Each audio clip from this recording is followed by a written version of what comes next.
Importante que aprendamos a conocer, y como veíamos la semana pasada y que ahorita ya recordábamos, no es que los hombres podamos tener una completa y exhaustivo entendimiento de quién es Dios, porque Él es eterno y nosotros somos limitados, pero sí tenemos la revelación necesaria, ¿no? Sí tenemos la revelación que Dios quiere que tengamos para tener un entendimiento oportuno, útil, ¿no? Para poder finalmente reflejar lo que también decíamos, reflejar quién es Dios. Por eso es importante conocer a Dios, ¿no? Conocer a Dios. Muchas veces no adoramos a Dios, no oramos, o en la vida actuamos de ciertas formas como consecuencia de no conocer a Dios de una manera bíblica, ¿no? O como Dios quiere que lo conozcamos. Por eso es importante conocerlo para poder amarlo. Tú no amas aquellas cosas que no conoces, ¿no? A los desconocidos que van pasando acá, pues no podemos decir que los amamos, ¿no? Amamos a los que conocemos, a nuestros más cercanos. Por eso es importante conocer a Dios. Y en esta cuestión del conocimiento de Dios, vamos a empezar a hablar, ya lo hemos mencionado en algunas otras ocasiones, pero vamos a extendernos ya un poquito más en esto, en los atributos de Dios, ¿no? Los atributos de Dios. ¿Quién es Dios? Estos rasgos, podemos decir así, de su carácter, de su personalidad. Finalmente, cosas que nos hablan de quién es Dios, ¿no? Pudiera haber muchas formas o varias formas de clasificar los atributos de Dios, ¿no? Y de hecho las hay, ¿no? Cómo clasificar por ciertos atributos de cierta forma o ciertas cualidades, etcétera. Pero quizá una de las formas más prácticas y personalmente una de las formas más claras, o al menos que a mí me dejan mucho más claro esta cuestión de los atributos de Dios, es dividirlos en dos, ¿no? Vamos a dividir los atributos de Dios en dos. Uno son los atributos comunicables y otros son los atributos incomunicables, ¿no? En resumen, lo vamos a estar hablando y vamos a profundizar mucho más en eso, pero bueno, en resumen, los atributos incomunicables podemos decir que son los atributos que Dios no comparte, y los comunicables son los atributos que Dios comparte.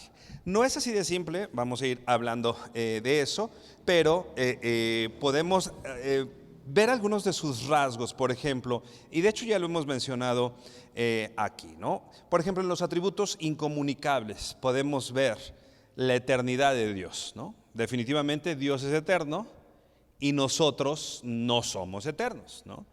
Podemos ver que este evidentemente es un atributo que Dios tiene, pero que nosotros no tenemos, ¿no? Otros de esos, por ejemplo, en los incomunicables podemos pensar en la inmutabilidad, ¿no? Dios no cambia.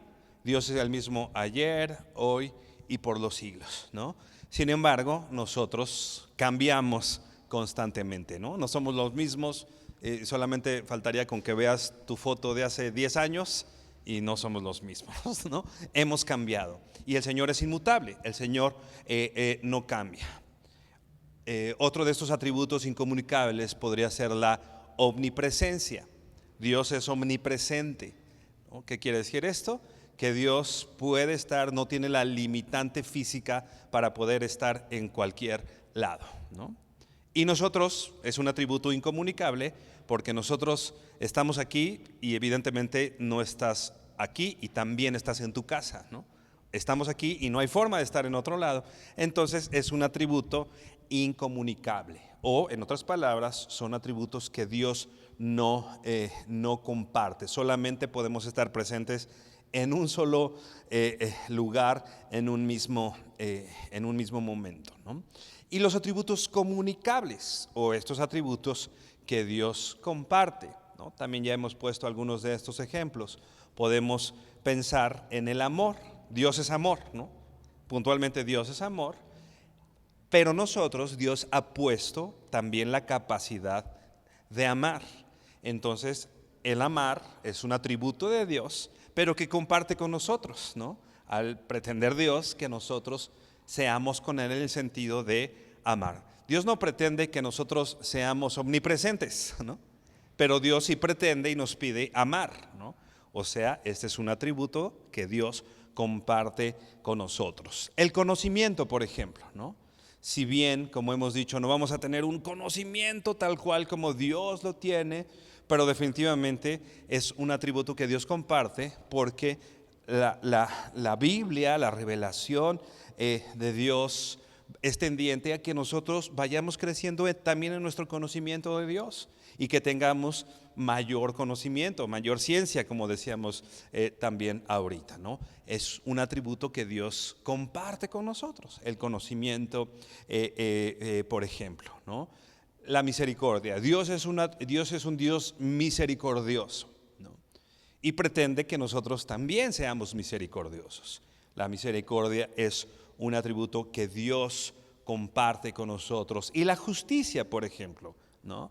Dios es justo y Dios comparte ese atributo con nosotros porque nosotros también podemos ser justos, ¿no? Y Dios busca que nosotros seamos justos, ¿no? Algo importante, no podemos ser absolutistas. Entendamos esto y sí debemos tenerlo bien claro. Nuestro conocimiento nunca va a ser tan profundo, tan exhaustivo de Dios, porque Dios es eterno. Entonces todo este conocimiento es tratar de poner en palabras, ¿no?, ciertas cosas. Pero el salmista decía, tal conocimiento es demasiado grande para mí, alto es, no podemos llegar a tener tal entendimiento, ¿no? Pero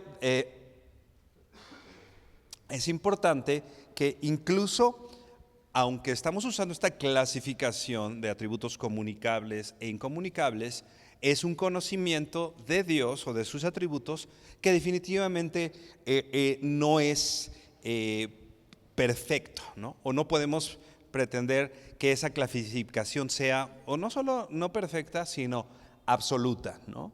Por ejemplo, ¿no? Hemos dicho,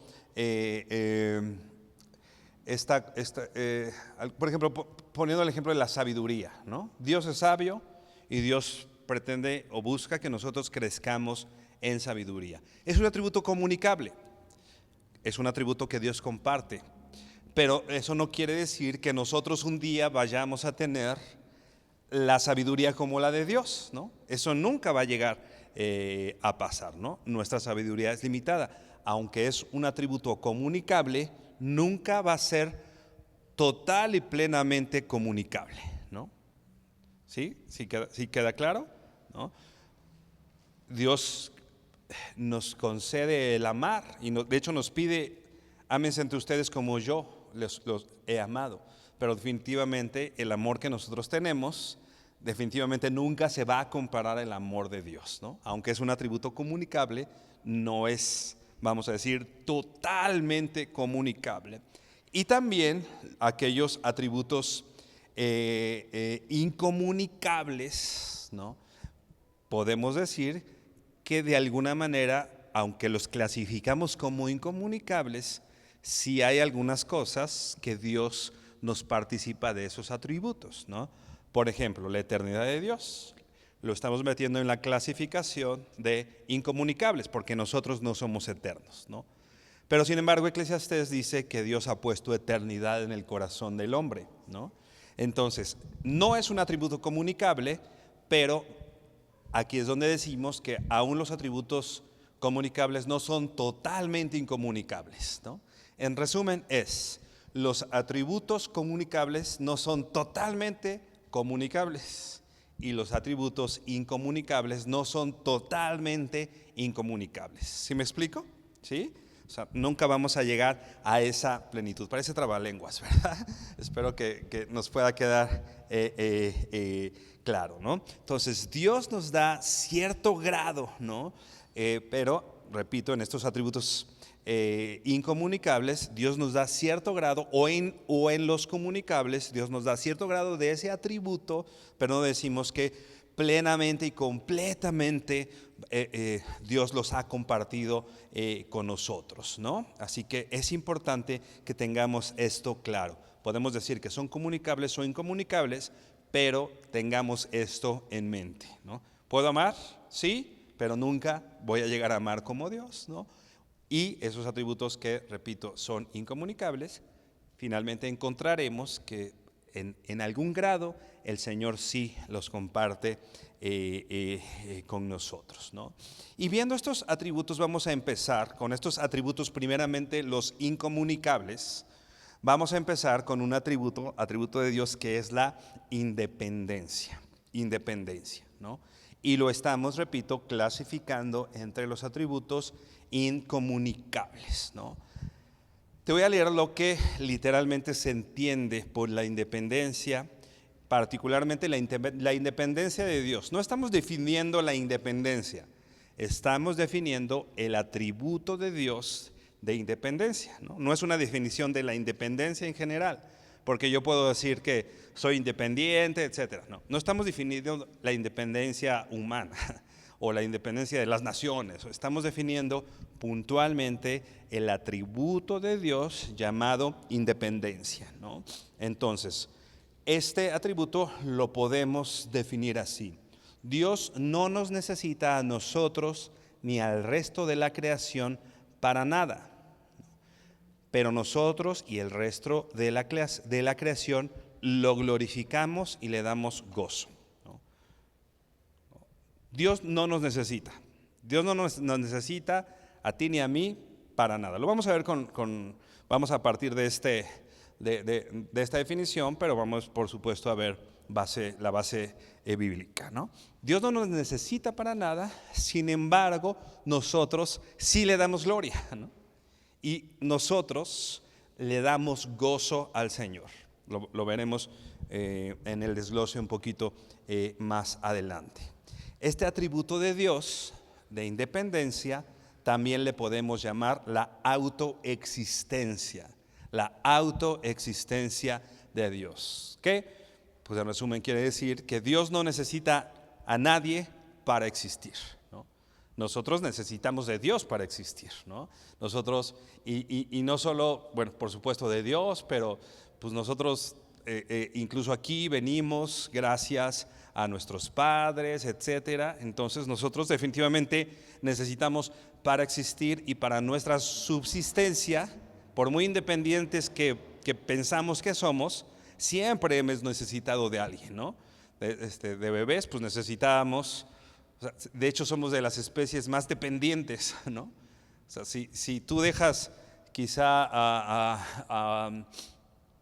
no sé, unos peces, por ejemplo, ¿no? En el mar salen y tienen el desapego, ¿no? de su madre casi inmediato y ya pueden andar, ¿no?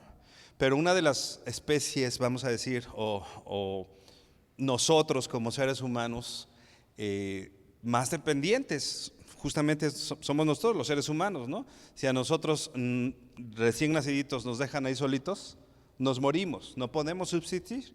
Necesitamos para nacer, para vivir, necesitamos a alguien, y no solo para eso, sino para subsistir siempre hemos necesitado de alguien, definitivamente, primeramente de Dios. Entonces, Dios es absolutamente, y esto es importante que reflexionemos, Dios es un absoluto de Dios. Dios es absolutamente independiente y absolutamente autosuficiente. Ve por favor a Hechos 17, verso 22. Pablo le está hablando a estos hombres griegos, ¿no? Que se creían incluso independientes, con unos razonamientos inteligentes humanamente hablando. Está hablando en el Areópago, ¿no? En este lugar de personas que tenían instrucción, etcétera. Y en ese contexto Pablo empieza a hablar y enseñarles finalmente quién es Dios, ¿no? Y dice Hechos 17, verso 22, dice: entonces Pablo, poniéndose en pie en medio del areópago, dijo: varones atenienses, percibo que ustedes son muy religiosos en todo sentido, porque mientras pasaba y observaba los objetos de su adoración, hallé también un altar con una inscripción: al Dios desconocido. Pues lo que ustedes adoran sin conocer, les anuncio yo, ¿no? Ellos tenían ahí una inscripción que decía: al Dios desconocido. La Reina Valera dice: al Dios no conocido, ¿no? Que en resumen en esencia es lo mismo. Y Pablo les está presentando a este Dios que ellos desconocen, ¿no? Que ellos mismos saben que desconocen, no conocen a Dios. Y dice el verso 24: el Dios que hizo el mundo. Primeramente Pablo les está hablando del creador, ¿no? Del creador. El Dios que hizo el mundo y todo lo que en él hay, ¿no? Digo, desde ahí empezamos a poder ver lo que está diciendo Pablo, ¿no? El mundo ha sido creado y todo lo que hay en el mundo ha sido creado, ¿no? El mundo no es autoexistente. El mundo y lo que hay dentro del mundo no surgieron de generación espontánea, sino vienen de un creador, ¿no? Entonces el mundo y lo que en él hay no es independiente, no es autoexistente, no al menos en lo que o cómo definimos la independencia y la autoexistencia de Dios, ¿no? El Dios que hizo al mundo y todo lo que en él hay, puesto que es Señor del cielo y de la tierra, no mora en templos hechos por manos de hombres. Verso 25: ni es servido por manos humanas, como si necesitara de algo, puesto que Él da a todos vida y aliento y todas las cosas. Verso 26: de uno solo Dios hizo todas las naciones del mundo para que habitaran sobre toda la superficie de la tierra, habiendo determinado sus tiempos y las fronteras de los lugares donde viven, para que buscaran a Dios y de alguna manera palpando lo hallen, aunque no está lejos de ninguno de nosotros. Dice el verso 25: Dios no es servido por manos humanas, ¿no? Dios no nos necesita y no necesita a ningún ser humano, ¿no? A veces los que servimos al Señor como que lo servimos en ese entendido como si Dios necesitara, ¿no? Y de hecho hasta decimos: no, pues yo, Señor, yo te sirvo, Señor. Pero ¿qué es lo que dice aquí? Dios no es servido por manos de hombres, porque ¿sabes qué? Dios no necesita de nuestro servicio, ¿no? O sea, Dios, si yo decido servir a Dios, Él es Dios. Y si yo decido no servir a Dios, Él sigue siendo Dios, ¿no? Dios no es servido por manos humanas. Él no me necesita. Él nos necesita más bien todo lo contrario. El mundo y nosotros somos los que necesitamos a Dios. La NTV traduce así ese verso. El verso 25 dice: y las manos humanas no pueden servirlo porque Él no tiene ninguna necesidad, ¿no? A nosotros nos gusta sentirnos protagónicos, ¿no? Y nos gusta sentirnos así como que sentir que Dios nos necesita, ¿no? Pero justo es la presentación que Pablo le está dando a estos estudiosos del areópago, ¿no? Y a esta gente que sabía mucho. El Dios creador, si Dios es creador del cielo y de la tierra, ¿crees que te necesita para algo? ¿Crees que nos necesita para algo? Definitivamente no. Él sigue siendo Dios, con mi servicio o sin mi servicio, con mi adoración o sin mi adoración. Si yo lo reconozco o si yo no lo reconozco, Él sigue siendo Dios. Él no me necesita, ¿no? Él no necesita que yo le sirva. Es lo que está diciendo aquí. Es necesario que sirva. Pero ¿sabes quién necesita servir a Dios? Nosotros. Yo necesito servir a Dios. Dios no necesita que lo sirvamos. Tú y yo necesitamos servir a Dios, ¿no? Sigue diciendo esta versión, porque Él no tiene ninguna necesidad. Él es el quien da vida y aliento a todo y satisface cada necesidad. Si yo tengo aliento, es porque Dios me dio el aliento, ¿no? Si yo tengo alimento, es porque Dios me dio alimento. Si yo estoy vivo, es porque Dios me dio la vida, ¿no? ¿Qué dice el salmista, no? Yo me acosté, dormí y desperté. ¿Por qué? Porque el Señor me sustentaba, ¿no? Entonces, ¿de dónde saco que yo llego un día a servir a Dios, ¿no? Sino más bien, Dios es el que me sirve a mí, ¿no? Dios me da todo lo que yo necesito. Yo necesito de Dios, Él no necesita de mí. Es lo que está diciendo el apóstol Pablo, apoyando esto de que Él es independiente, ¿no? Dios es independiente, Dios es autoexistente. La obra de Dios Él la va a llevar a cabo. Él le decía a Abraham: yo voy a hacer contigo lo que dije que iba a hacer. Estés de acuerdo o no estés de acuerdo, yo voy a cumplir mi obra. Yo voy a cumplir lo que dije. ¿Por qué? Porque Él es Dios. Él no nos necesita. Por el contrario, Él nos da aliento, alimento y nos hace subsistir, ¿no?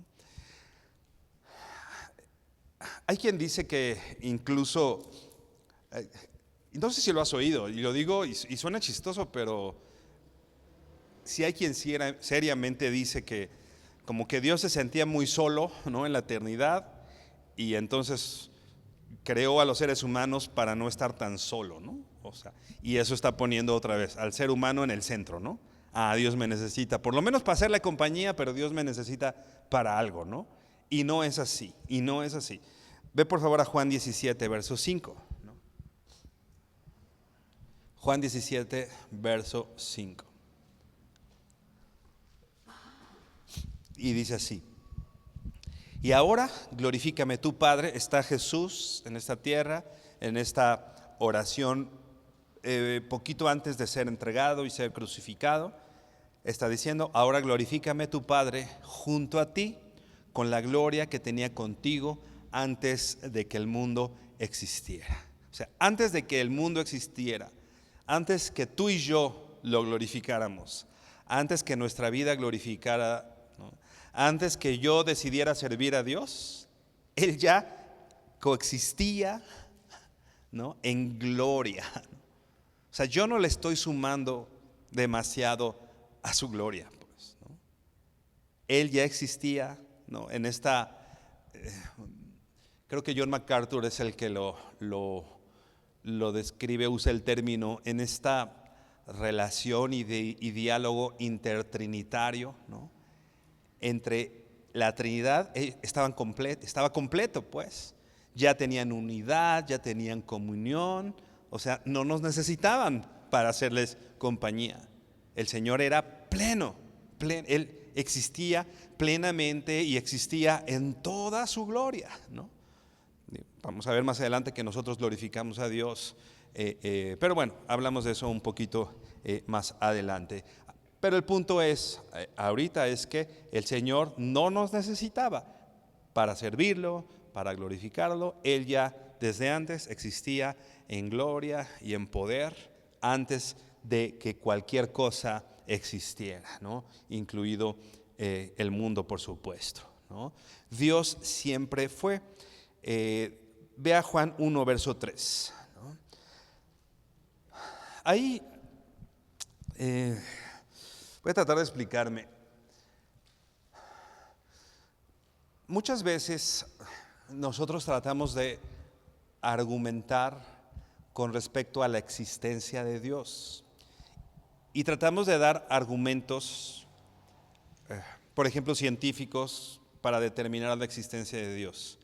¿Hay argumentos científicos para determinar la existencia de Dios? Sí, los hay. O sea, científicamente sí lo hay. No estoy diciendo que esto no sea, y creo que son útiles, ¿no? No estoy diciendo que esto no esté bien, son útiles.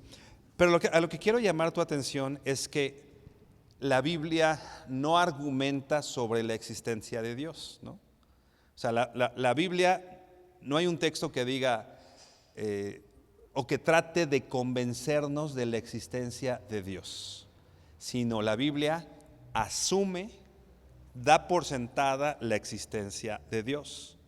Por ejemplo, ¿desde cuándo? Desde Génesis 1:1. En el principio creó Dios los cielos y la tierra. Asume la existencia de Dios. No está diciendo, bueno, mira, tuvo que haber esto, una mente detrás de las... No, desde el principio, la Biblia no es un libro que trate de argumentar para convencernos de la existencia de Dios. Repito, no estoy diciendo que esto esté mal, ¿no? Podemos argumentar y decir y usar la ciencia, sí podemos. El punto es que no es el principal interés de la Biblia dar argumentos con respecto a si Dios existe o no existe. La Biblia asume que existe, ¿no? Y háganle como puedan, ¿no? En el principio creó Dios los cielos y la tierra estaba desordenada y vacía, y desde ahí hasta el final, ¿no? Hasta Apocalipsis, ¿no? O sea, todo esto está asumiendo que Dios existe, ¿no? Finalmente, Dios existe por su propia naturaleza. Él nunca ha sido creado y Él está totalmente en un lugar totalmente por fuera de la creación. El punto es, nosotros tratamos muchas veces de dar esos ciertos argumentos metiendo a Dios en los paradigmas hechos como humanos, ¿no? Pero si Dios fue el que creó al mundo, Él no está sujeto a las leyes del mundo, porque Él está por encima de esto, ¿no? Dice, habíamos dicho Juan 1, verso 3. Dice así: todas las cosas fueron hechas por medio de Él, y sin Él nada de lo que ha sido hecho fue hecho. Está hablando de Jesús, está hablando del Verbo, ¿no? Finalmente está hablando de Dios. Y está diciendo que todas las cosas fueron hechas por medio de Dios, ¿no? Y que nada de lo que ha sido creado ha sido hecho si no fuera por Él, ¿no? Luego entonces Él está por fuera de la creación, pues, ¿no? Él no está sometido a las leyes que Él mismo creó para nosotros, ¿no? Él está por fuera de esas leyes. Él es de otra dimensión, pues, ¿no? Es único. Vamos ahora a 1 Timoteo 1:17.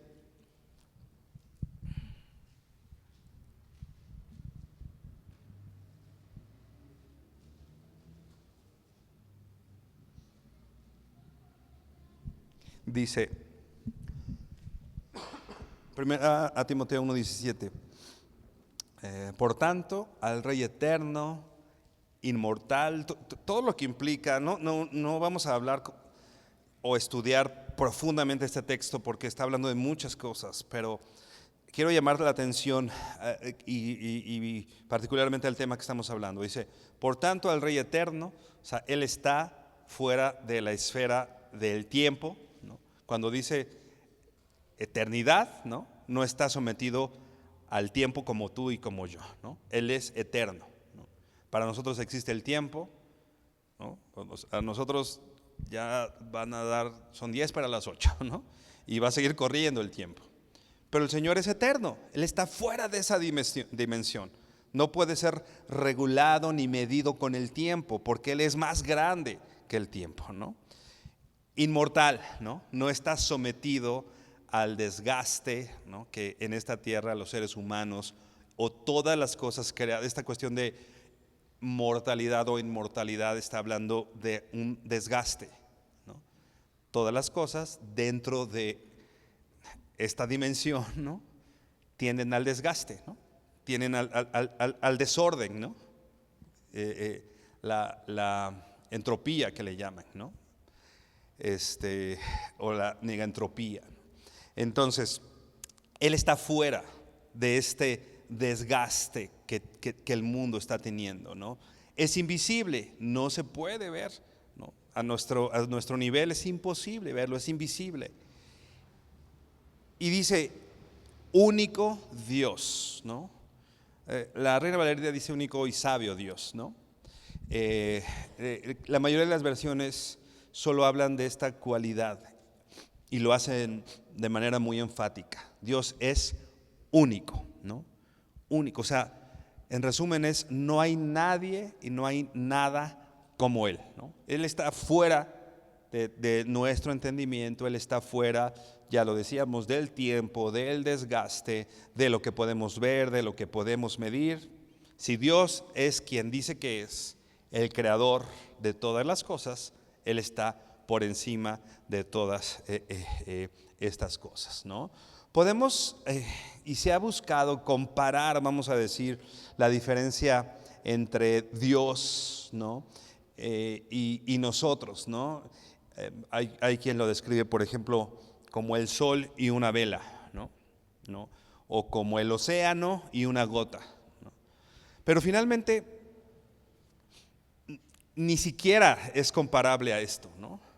Porque el mismo sol va a desaparecer un día, ¿no? Igual que la vela, ¿no? O sea, Dios incluso está muy por encima a estos comparativos que nosotros podemos pensar que, bueno, el sol y una vela es totalmente, y sí, hay un abismo de diferencia, pero entre Dios y el hombre hay más, es único, no hay comparativo, pues no hay forma que nosotros podamos comparar. Quizás si pudiera haber forma que yo compare una vela con el sol o una gota con el mar, pero Dios está fuera de cualquier comparación, ¿no? Él no está dentro de lo que Él mismo creó, ¿no? No hay ninguna limitación, no hay ninguna imperfección en Él, ¿no? Nada de lo que nosotros usemos para poder explicarnos un poco a Dios, nada va a llegar a explicarlo tal cual como Él. Digo, yo puedo decir, y la Biblia habla y nos da ciertas luz de quién es Él, ¿no? Dios es luz, ¿no? Pero definitivamente podemos pensar en luz y lo más grande que nos viene a nuestra mente es el sol, ¿no? Pero Dios o la luz del Señor es mucho más grande que el sol mismo, ¿no? Entonces, repito, es algo que está fuera de nuestro entendimiento, fuera de lo que nosotros podemos pensar, ¿no? Nuestros pensamientos, lo que decíamos desde la semana pasada, definitivamente nunca van a poder entender a plenitud quién es nuestro Señor, quién es Dios, ¿no? Ahora, pensando en esto, ¿no? Ya vimos la independencia de Dios y lo que significa. Como puedes darte cuenta, la independencia de Dios no tiene nada que ver con la independencia que a veces nosotros pensamos tener, ¿no? O con lo que nosotros, o lo que viene a nuestra mente cuando hablamos de independencia, ¿no? La independencia de Dios es algo totalmente alejado a lo que está en nuestra mente, ¿no? Él existe, habla de autoexistencia, Él es creador, Él no necesita de nadie, Él no necesita de nada. Y ahora podemos ponernos muy tristes, ¿no? Porque entonces, ¿no, Señor? Así que como que podemos pensar en esta idea, ¿no? Que bueno, entonces Dios no me necesita, y es cierto, ¿no? Pero entonces, ¿yo cómo puedo relacionarme con Dios habiendo una disparidad tan grande, ¿no?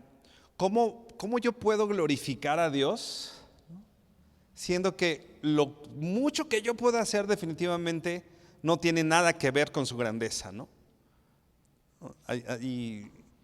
¿Se acuerdan de Mafalda? Sí. No sé si se acuerdan de esta tira de Mafalda, ¿no? Está, creo que Felipillo, ¿no? A lo mejor los más jóvenes no se acuerdan, ¿verdad? Pero, bueno, y llega y es primavera y le lleva una flor a Mafalda, ¿no? Pero resulta que al papá de Mafalda es amante de las flores, ¿no? Y cuando llega a su casa tiene un montón de flores, ¿no? Entonces llega Felipillo y le lleva una flor así arrancadita y ve todas las flores y se siente mal, ¿no? Y le da la flor y sale diciendo, es como darle un terrón de azúcar a Fidel Castro, ¿no? Cuba como un país que produce mucho azúcar es como darle un cuadrito de azúcar a Fidel Castro, ¿no? O sea, y podemos pensarnos en ese comparativo, ¿no? Entonces, ¿para qué alabo al Señor? Entonces, ¿para qué le canto? Entonces, ¿para qué busco darle gloria al Señor si no soy relevante en lo más mínimo, ¿no? Si lo que yo pueda hacer en este sentido no suma para nada, ¿no? Pero, ¿sabes por qué hay que hacerlo y por qué podemos pensar que somos significativos para Dios? No por lo que somos nosotros, sino porque Él ha decidido que seamos significativos para Él. Él ha decidido que seamos significativos para Él. ¿Por qué? Porque Él decidió amarnos. Y por eso podemos pensar en ese amor tan incondicional, ¿no? Porque Él me amó siendo que yo no puedo hacer nada por Él, ¿no? Muchas veces nosotros amamos o hacemos algo por alguien que puede hacer algo por mí, ¿no? Yo trato bien a alguien porque sé que ese alguien va a hacer algo por mí, ¿no? Porque nuestro amor a veces es así, ¿no? El amor humano de pronto es así, ¿no? Yo me esfuerzo y trabajo y trato bien a alguien pensando en la respuesta que voy a obtener de él, ¿no? Pero Dios decidió amarnos, Él sabiendo totalmente que tú no puedes hacer nada por Él. Y eso hace el amor de Dios precioso, ¿no? Somos significativos para Dios porque Él decidió amarnos, porque Él decidió en su voluntad. Él no estaba obligado a amarnos, Él no estaba obligado a hacer nada por nosotros. Él, no es que nosotros tengamos un significado intrínseco en nosotros, tenemos un significado porque Dios ha querido que así sea. Ve por favor a Sofonías 3, verso 17. Sofonías 3, 17. Te voy a leer la NTV. Sofonías 3, 17, versión Nueva Traducción Viviente. Dice así: pues el Señor tu Dios vive en medio de ti. Fíjate, está hablando al pueblo de Israel definitivamente, pero con todo lo insignificante, porque acuérdate que Dios no escogió a Israel porque si fuera el gran pueblo, no, más bien todo lo contrario, porque era un pueblo chiquito, una nación chiquita, etcétera. Pero con todo eso, el Señor decidió vivir en medio de Israel, ¿no? Esto es amor, el amor de Dios. Y dice: Él es un poderoso Salvador, se deleitará en ti con alegría. No solo decide mudarse a vivir a Israel, ¿no? Haciendo este comparativo, pues, ¿no? Definitivamente dice el salmista, ¿no? O sea, el cielo es su trono y la tierra, ¿no? Pero bueno, estamos usando esto. Dios decide, permítanme la metáfora, ¿no? Dios decide irse a vivir a Israel, y no solo irse a vivir a Israel, sino Él decide deleitarse alegremente con el pueblo de Israel, ¿no? Dice: con su amor calmará tus temores, se gozará por ti con cantos de alegría. O sea, el Señor viene a Israel y se goza en Israel. ¿Por qué? ¿Porque Dios necesita de Israel? No, porque Él decide hacerlo. Dios está aquí, en medio de nosotros. Y escuchó ahorita nuestras alabanzas y vio a Dianita y a Lili cantar, y vio que le estabas levantando las manos, porque somos acá los grandes cantantes. No, porque Él decidió venir y deleitarse con tus alabanzas. Qué hermoso es el Señor, ¿no? Imagínate, ¿no? Decide venir al Salón Barbet, escuchar tus alabanzas y deleitarse con que tú estés aquí. Veo ahora Isaías 62. Isaías 62, versos 3 y 4. También te voy a leer la Nueva Traducción Viviente.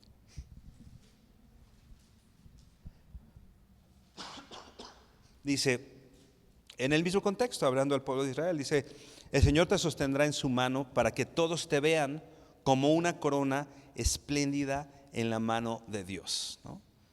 Como una corona espléndida en la mano de Dios. Y dice el verso 4: nunca más te llamarán la ciudad abandonada, ni la tierra desolada. Tu nuevo nombre será la ciudad del deleite de Dios. La ciudad del deleite de Dios y la esposa de Dios, porque el Señor se deleita en ti y te reclamará como esposa. Otra vez, ¿porque Dios necesitaba a Israel? No, porque Él decidió deleitarse en ese pueblo y hacerlo su esposa. Nosotros somos la iglesia de Dios y nosotros lo honramos, ¿no? Y el Señor nos da el privilegio de servirle. ¿Porque te necesita? Definitivamente no. ¿Te das cuenta que tú y yo no le estamos haciendo un favor a Dios al estar aquí? Todo lo contrario. Todo lo contrario. Estamos recibiendo el favor de Dios cuando estamos aquí. Y Él viene y nos ve juntos. Dice el Salmo 122, si no me equivoco, ¿no?, que Él habita en la alabanza de su pueblo, ¿no? Imagínate, están los ángeles alabando todo el tiempo al Señor, diciendo santo, santo, santo, pero Él decide venir al salón Marbet y escuchar tus alabanzas, y escuchar que le cantas, y ver que veniste y que te esforzaste y que cubriste todos los obstáculos para venir y estar, y que Él sea glorificado. ¿Por qué Él nos necesita? Definitivamente no, porque Él es bueno y Él decidió deleitarte, ¿no? Y con ternura, ¿no?, Él nos ve y está con nosotros, y teniendo mejores lugares donde estar, decidió venir y escucharte cantar, ¿no?, y escucharte orar y estar aquí, siendo que Él no necesita absolutamente nada de nosotros. Es misericordioso y es bueno. Y esta independencia de Dios y esta autoexistencia de Dios no hace un Dios lejano, sino todo lo contrario. Creo que podemos observar aún mayor su misericordia, ¿no?, su presencia en medio de nosotros. Y no solo eso, ¿no?, la muerte de Cristo. ¿Por qué? Porque nos necesitaba. Esta onda de la samaritana, ¿no?, cuando dice se acerca la hora, y la hora es cuando los verdaderos adoradores adorarán al Padre en espíritu y en verdad, y los verdaderos adoradores es necesario que adoren. ¿Por qué? Porque Dios necesita que lo adores. ¿Por qué es necesario? ¿No? Porque Dios necesita que le adores. Ya decíamos al principio, con tu adoración y sin tu adoración, Dios sigue siendo Dios. Y Él es el mismo que era antes de que existieras, ¿no? O sea, Él no necesitaba que nosotros llegáramos a cantarle hoy para que fuera exaltado. Él es exaltado, ¿no? ¿Para quién es necesario adorar? Para nosotros. Nosotros necesitamos adorar a Dios. Nosotros necesitamos servir a Dios. Nosotros necesitamos glorificar a Dios. Y en eso, hermano, encontramos nuestro propósito. Inclina tu rostro y oramos. Señor, qué precioso, grande y bueno eres tú, Señor, en medio de nosotros, Dios. De verdad que cada vez que te conocemos más, Señor, te amamos más, Dios. Porque sabiendo, Señor, que tú no tienes necesidad de nada de nosotros, Señor. Porque como leíamos, Señor, tú no puedes ser servido por manos humanas y no habitas en manos, en lugares hechos por manos de hombres, Señor. Pero con todo, este Dios que creó el cielo y la tierra y que ha decidido amarnos y que ha decidido deleitarse en medio de nosotros, Señor. Nos hace abrir nuestros ojos espirituales, Señor, y amarte y desear cada vez amarte más a ti, Señor. Señor, abre nuestro entendimiento, Dios, que podamos entender, Señor, que por supuesto tú no necesitas nada de nosotros, que la iglesia, que es tu cuerpo, no necesita nada de nosotros, Señor. Quienes necesitamos estar aquí somos nosotros, Señor. Quien necesita glorificarte, aprender a amarte, aprender a conocerte, Señor, somos nosotros, bendito Padre. Y queremos que sea así, Señor. Queremos encontrar en tu presencia nuestro deleite, Señor. Que podamos encontrar, Señor, en leer tu palabra y en hacer tu voluntad, Señor, nuestro deleite. Que servirte, Señor, sea lo que dé plenitud a nuestras vidas, Señor.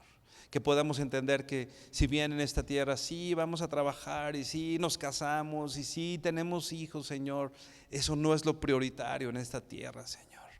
Eso son solo la herramienta que tú nos has dado, Señor, para que te adoremos más y más, Señor. Mi trabajo es la herramienta, el medio, Señor, por el cual tú recibes adoración y gloria. Mi familia, Señor, es el equipo que tú me has dado, Señor, para que tú seas glorificado. La iglesia, Señor, es el medio en el que podemos servirte, Señor, amarte, mostrar, Señor, lo que tú has hecho por nosotros, Señor.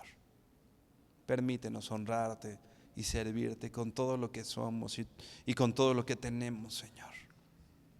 Recibe, Señor, toda la honra y toda la gloria, Dios. Gracias, Señor, porque eres bueno. Te exaltamos, Señor, te glorificamos y te damos toda la gloria en el nombre precioso de tu Hijo Jesucristo. Amén y amén. Mi hermano, que el Señor te bendiga.